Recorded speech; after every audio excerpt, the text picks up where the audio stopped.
অনেকে বলে প্রতিটি জঙ্গলে নাকি একটা নিজস্ব আত্মা থাকে। কিছু জঙ্গল শুধুই গাছপালা দিয়ে ভরা থাকে, আবার কিছু জঙ্গলে ঘোরে অতীতের ছায়া।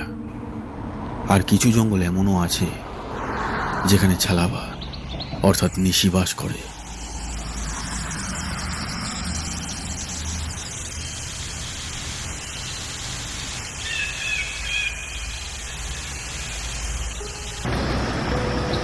এই গল্পটি হলো 5 জন বন্ধুকে নিয়ে, যারা একটি ভৌতিক ডকুমেন্টারি বানানোর উদ্দেশ্যে এক নির্জন জঙ্গলে পৌঁছেছিল। কিন্তু সেখানে এসে তারা এমন কিছু দেখতে পায় যা কখনো তাদের কল্পনাতেও আসেনি। গল্পের শুরু হয় 5 বন্ধুকে নিয়ে: আদিত্য, রোহন, সিমি, মেঘা আর বিক্রম। এরা সবাই একসাথে বেরিয়ে পড়েছিল একটি ডকুমেন্টারি সিনেমার বানানোর স্বপ্ন নিয়ে উত্তর ভারতের এক ঘন অরণ্যের দিকে। এটা ছিল এমন এক জঙ্গল যেখানে মানুষের পা খুব কমই পড়ে। তাদের উদ্দেশ্য ছিল একটাই: জঙ্গলের সৌন্দর্য, বন্য প্রাণীদের শব্দ আর রাতের নিস্তব্ধতাকে ক্যামেরায় বন্দি করা। কিন্তু তারা এটা জানতো না যে যেই গল্পকে খুঁজতে তারা বেরিয়েছিল, সেই গল্প তাদের খুঁজে বের করার অপেক্ষায় ছিল। এই জায়গাটা খুবই শান্ত আর সুন্দর, একদম পারফেক্ট লোকেশন শুটের জন্য। হ্যাঁ, কিন্তু রাতে এই জায়গাটা একটু ভয়ানক হয়ে যেতে পারে, আমাদের সতর্ক থাকতে হবে।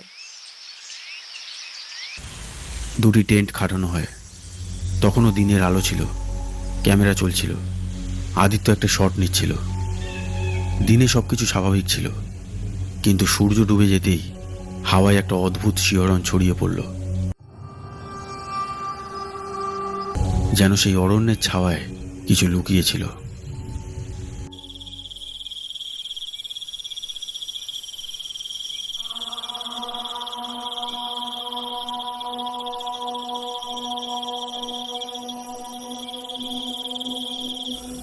সূর্য ডুবে গিয়েছিল আর রাতের অন্ধকারে গোটা জঙ্গল ঢেকে যায়।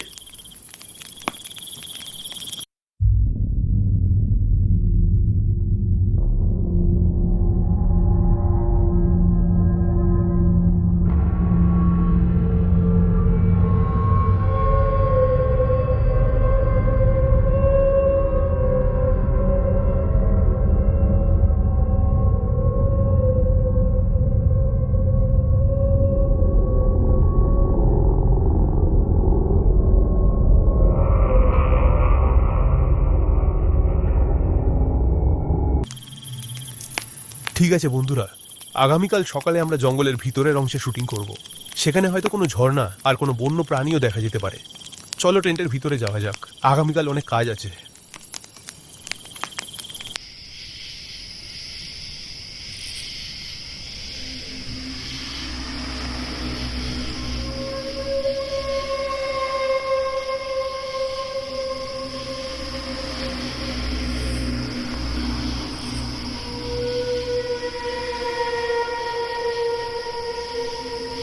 রোহন আর মেঘা ঘুমাতে অন্য তাঁবুতে চলে যায়। রাত অনেক হয়ে গিয়েছিল, সবাই গভীর ঘুমের মধ্যে ছিল। কিন্তু হঠাৎ রোহনের ঘুম ভেঙে যায়। রোহন, রোহন, রোহন। তার মনে হলো যেন কেউ টেন্টের বাইরে আস্তে করে তার নাম ডাকছে। রোহন। সে চমকে উঠে বসে পড়ল।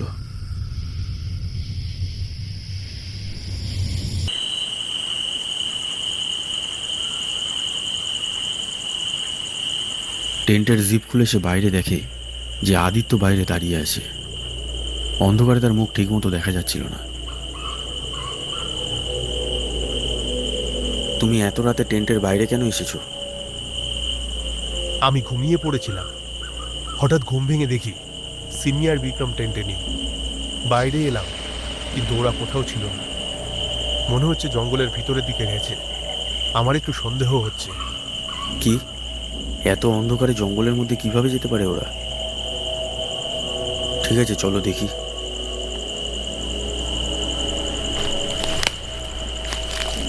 রোহন কিছু না ভেবেই টর্চ তুলে টেন্টের বাইরে বেরিয়ে আসে আর আদিত্যর সঙ্গে জঙ্গলের ভিতরে এগিয়ে যায়।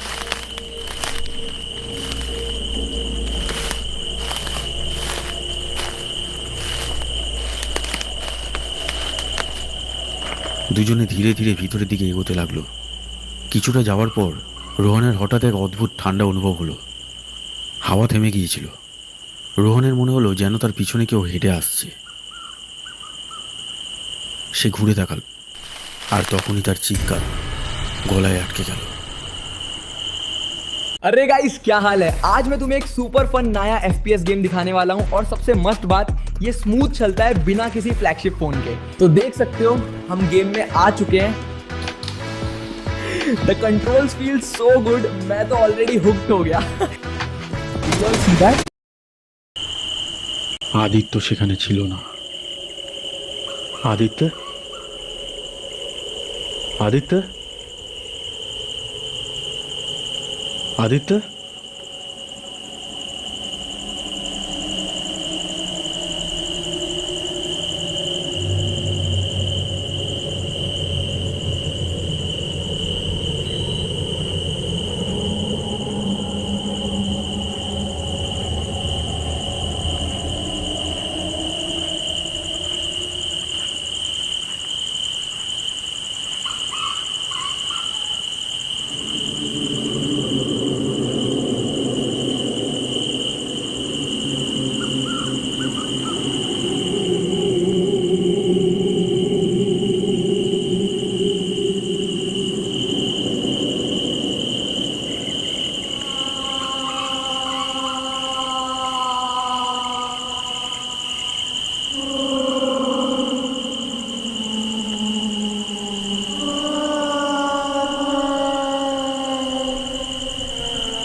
সে দ্রুত সেই টেন্টের দিকে যেতে লাগলো যেখানে আদিত্য আর সিমি ঘুমাচ্ছিল।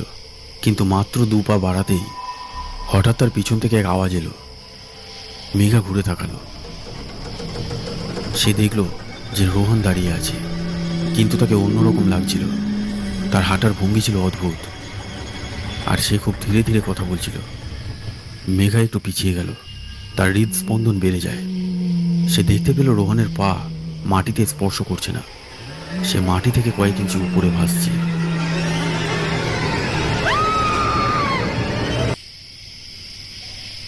হঠাৎ আদিত্যের ঘুম ভেঙে গেল। তাঁবুর ভেতরে এক অদ্ভুত দমবন্ধ আর নীরবতা ছিল। বাইরে কোথা থেকে একটা অদ্ভুত শব্দ ভেসে আসছিল।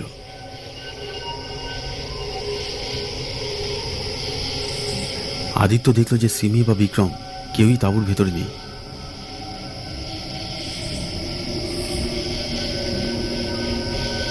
সে তার ঘড়ির দিকে তাকালো। সময় তখন 2:20 বাজে। এটা দেখে সে আরো অবাক হয়ে গেল যে সিমি আর বিক্রম দুজনের মোবাইল টেন্টেই পড়ে রয়েছে।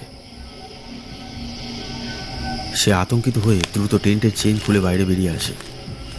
বাইরে ঘন অন্ধকার ছিল, কিন্তু চাঁদের মৃদু আলোয় জঙ্গলের পথ কিছুটা দেখা যাচ্ছিল। কিছু দূর হাঁটার পর আদিত্যের মনে হলো যেন মেঘা সামনে দাঁড়িয়ে আছে একটা ঝাপসা ছাওয়ার মতো। সে কিছু না ভেবেই তার দিকে এগিয়ে গেল।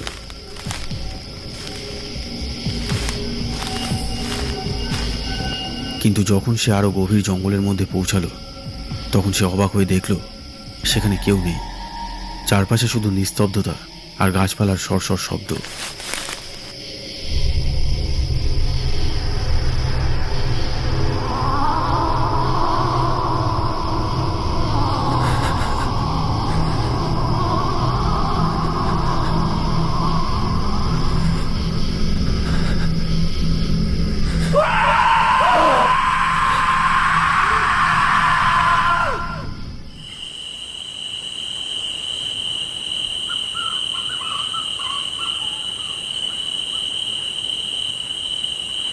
যে এখানে এসেছে সে আর ফিরে যায়নি, আর যদি গিয়েও থাকে তবে সে আর মানুষ হয়ে ফেরেনি।